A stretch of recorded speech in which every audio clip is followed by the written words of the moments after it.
Hello, and welcome to Home Alone, the third session in our series, Your Mental Health.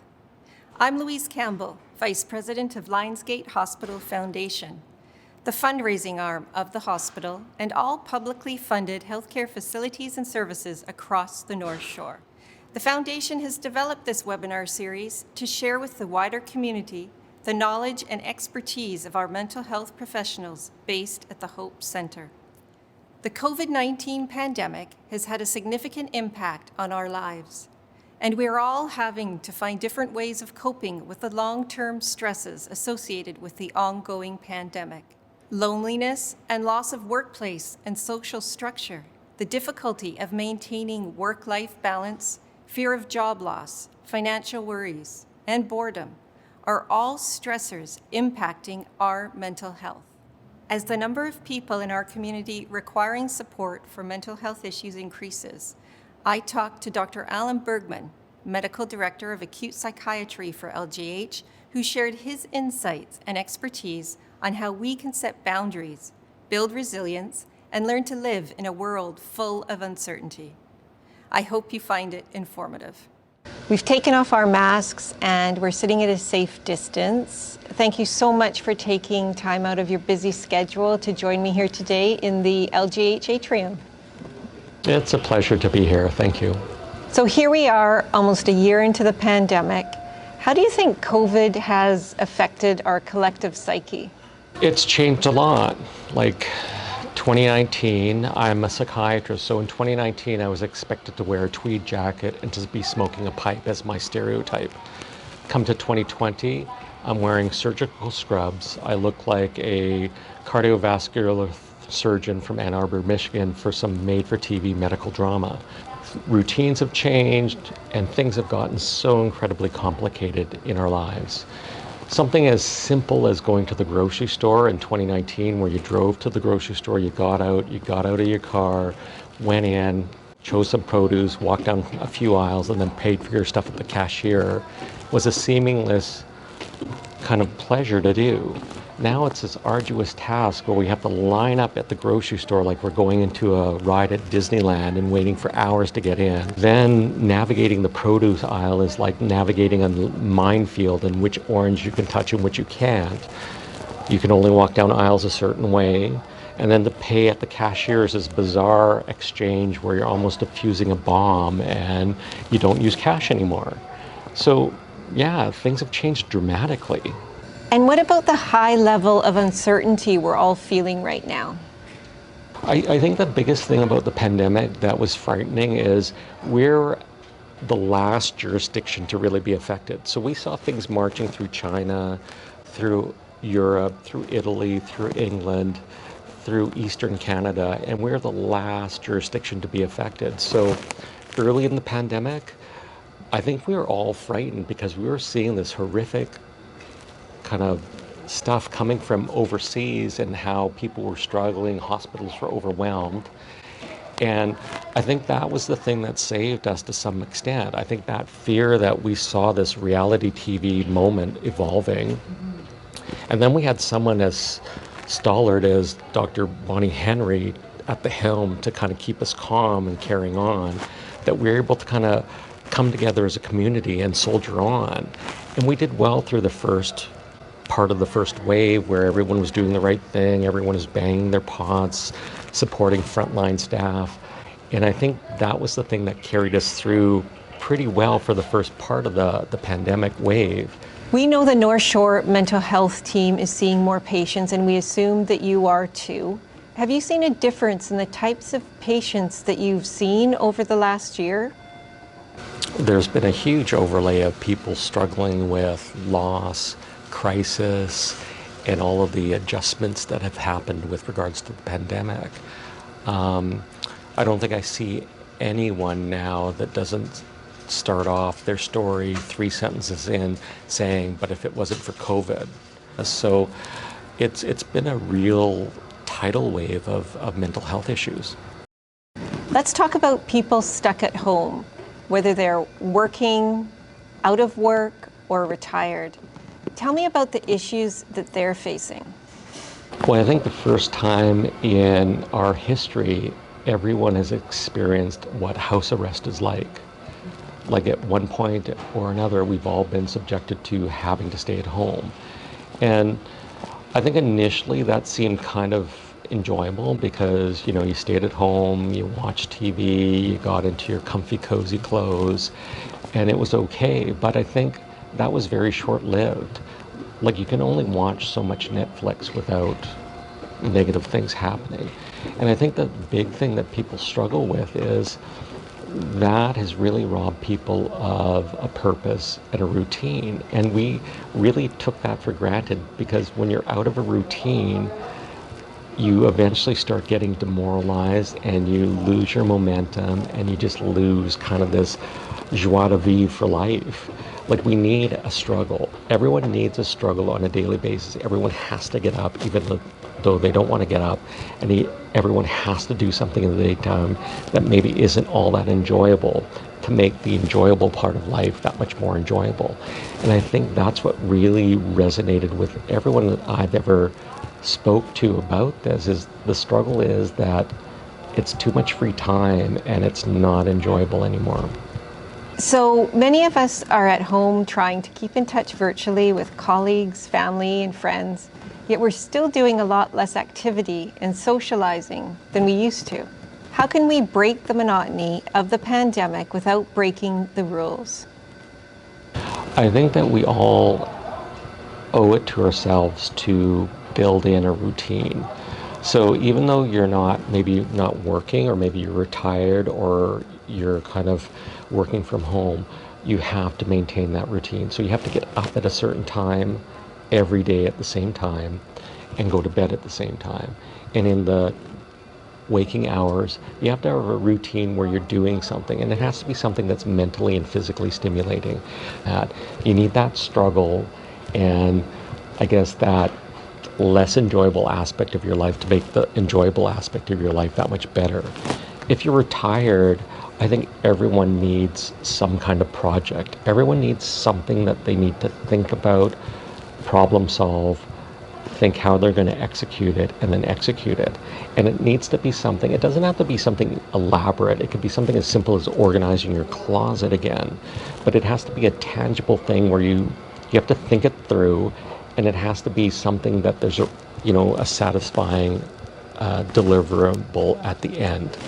And that has to happen every day. And you have to balance that out with some kind of, pleasurable diversion. So you have to have your coffee breaks and your lunch break, but it can't be open-ended. They have to be very defined, like they are at work. Well, if you don't have the yin, you can't have the yang. How can people working at home maintain a healthy work-life balance when everything is in the same place?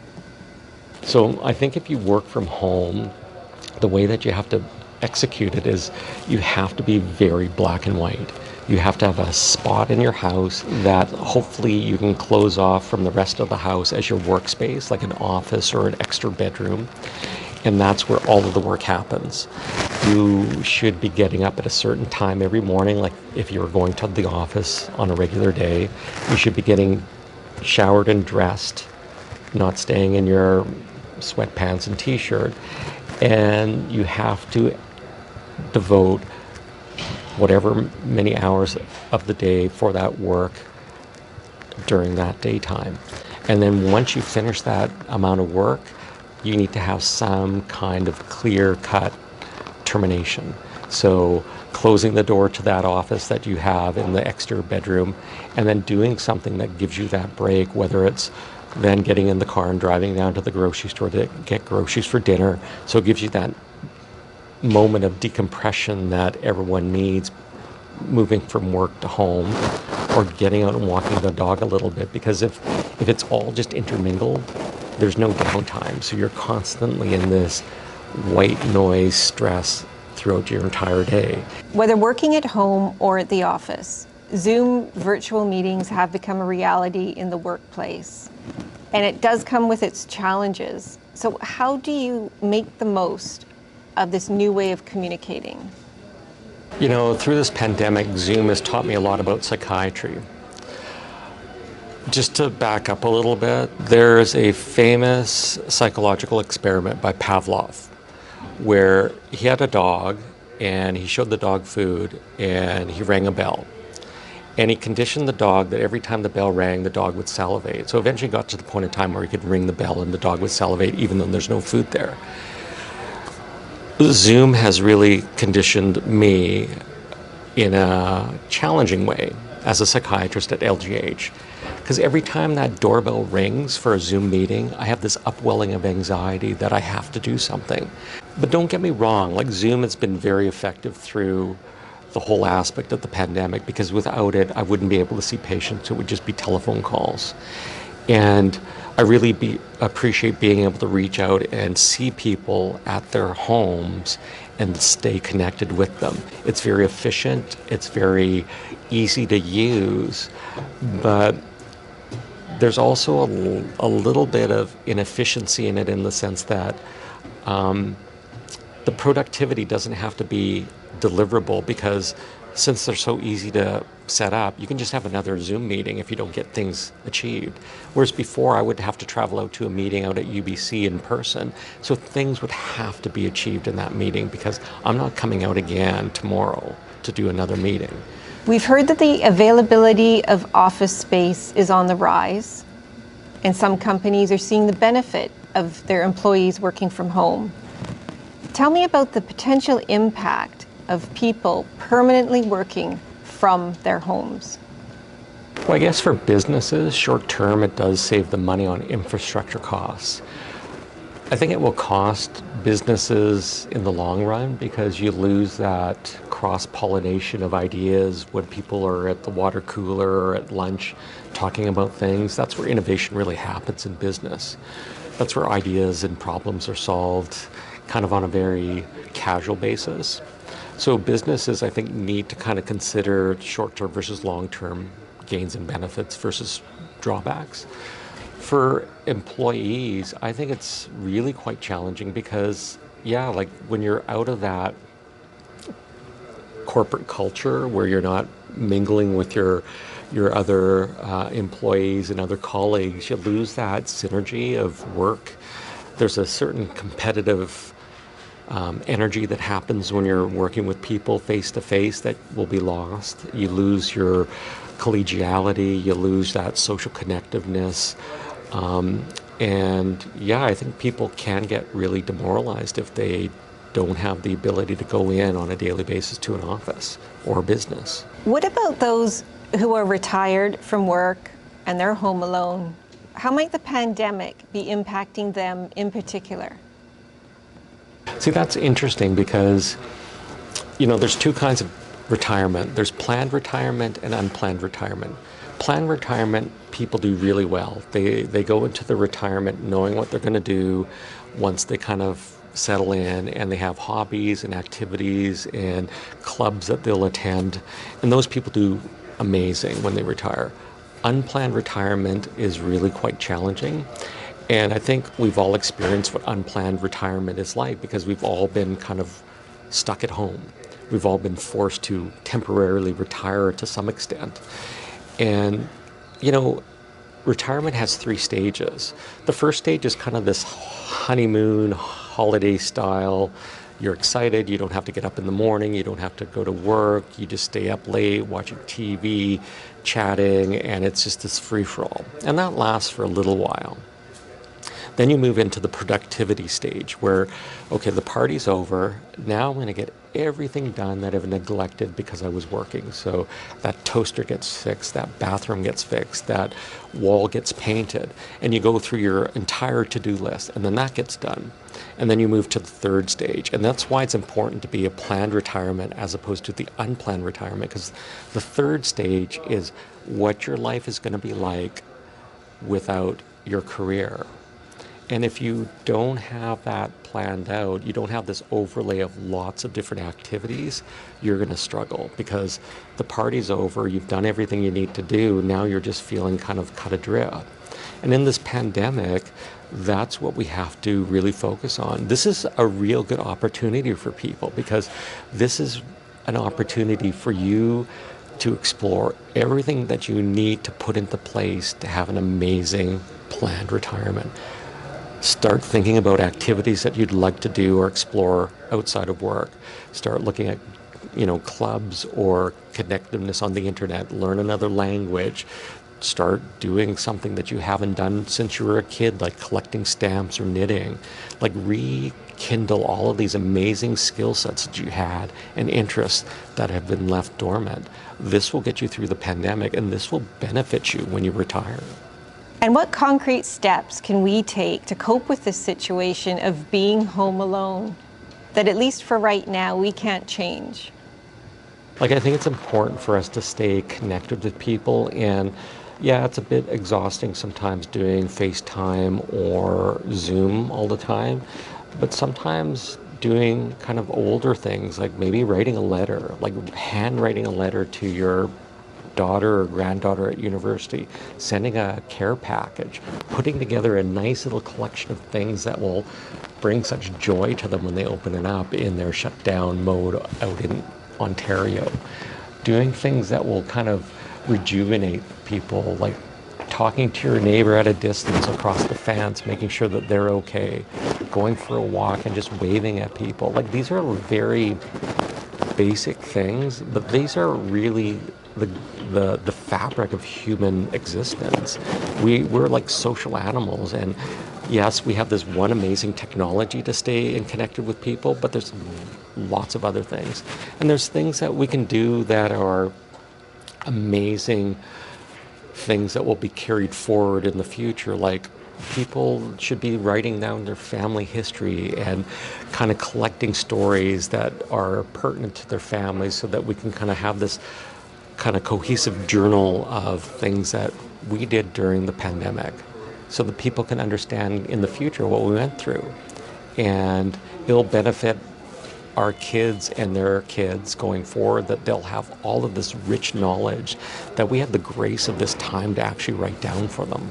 And what about those who are breaking the rules? We hear in the news about people creating nightclubs in their condos.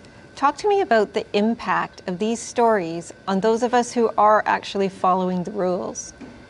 The pandemic's brought out the best of people and the worst of people in some occasions.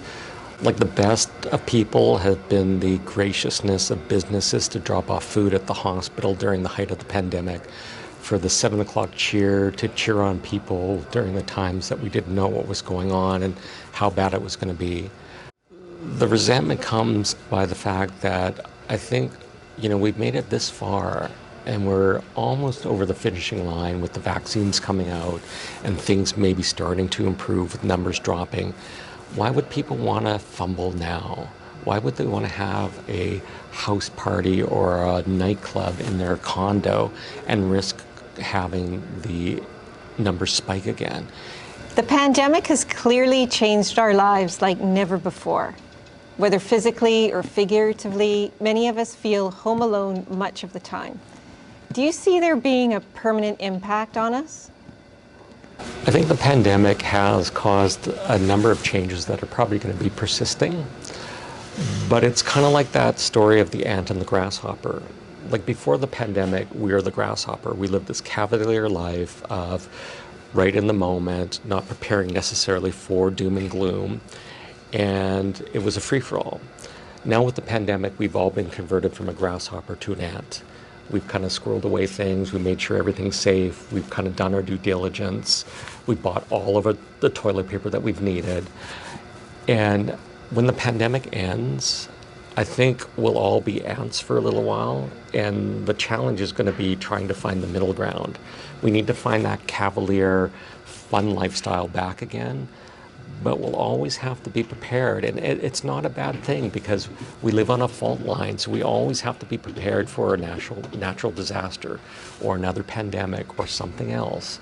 So we've learned a lot in this, and I don't think we should abandon some of the things that we've learned. And I think the thing that really resonates with me is, before the pandemic, there was no hesitation into getting into a crowded elevator, getting onto a crowded flight, rummaging through a crowded airport to get to your gate. Now we're going to think of that with a second thought, because I don't think I'm going to be comfortable getting into a crowded elevator at the Bay during Christmas, going to the 7th floor again. I'll take the stairs. Allan, thank you so much for your time today. I really appreciate it. It's a pleasure always. Thank you. We have a collection of online resources which will appear at the end of this webinar. We'll also include this information in a follow-up email to all of you watching today. Now I'd like to introduce you to local residents who share their experiences and tips about being home alone. Yeah, my name is Deb. I've been retired for about 15 years, so I spend quite a bit of time at home now, but I used to do a lot of things outside my home, and I've had to adjust some of those things. I make a point of getting out every day. I used to go to the gym about 5 times a week, and that all went away. So I found a set of DVDs that are 22-minute workouts. So very first thing, every morning I get up and I do one of those, and I have for months and months and months now. And I also make sure I get outside every day, rain or shine. I need the fresh air, I need to see trees, and that is a place that I can see friends. Now at first I didn't go out with people at all, but I go for a walk every day, sometimes alone, but often with one or at most 2 other people. So it's a way you can see people, you can get some exercise, and just makes me feel better generally. And I also am in my grandchild's bubble here. I take care of my granddaughter on Mondays. So that gets me out, and I'm with a little person, she's 3.5. So she makes me laugh and we play, and that really feels good too. Hi, my name is Dan Wasno, and I'm Senior Vice President of External Affairs for a company called AltaGas.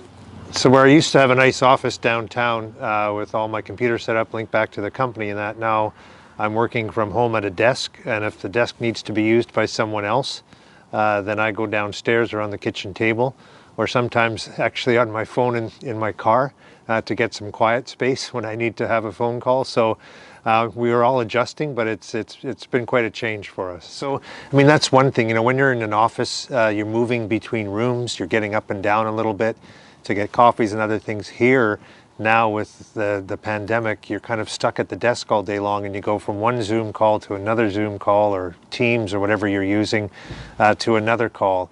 And it's difficult to get away. And it's draining. You don't realize you're trying to listen. There's always interruptions in terms of people breaking or dropping or that. So it's quite exhausting, and I think it's not as productive because you can't really read the people, read the body language as easily as you can. You don't know if they're surfing the internet or focused on you, and that's sort of a big problem that we have.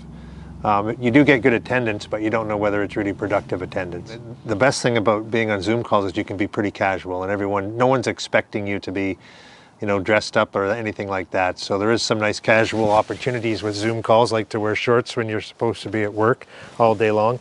In terms of routines, you know, I try and keep the same hours. But the good thing about working at home is I can get stuff done on my time off, like at lunch, and other times I can get things done around the house, which makes it better and gives me a bit more free time actually at home.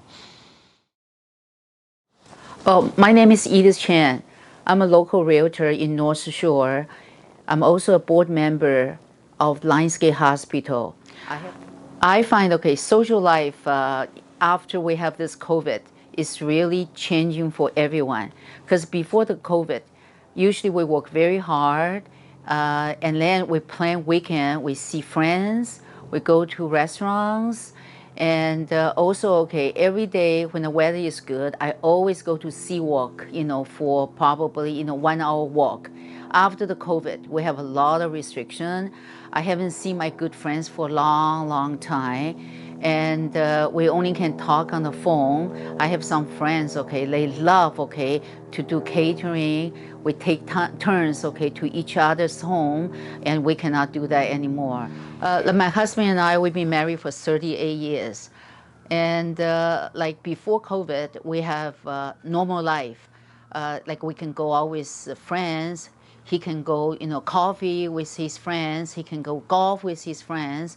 Like after the COVID, all the restriction, we find, we're always home alone, just 2 of us.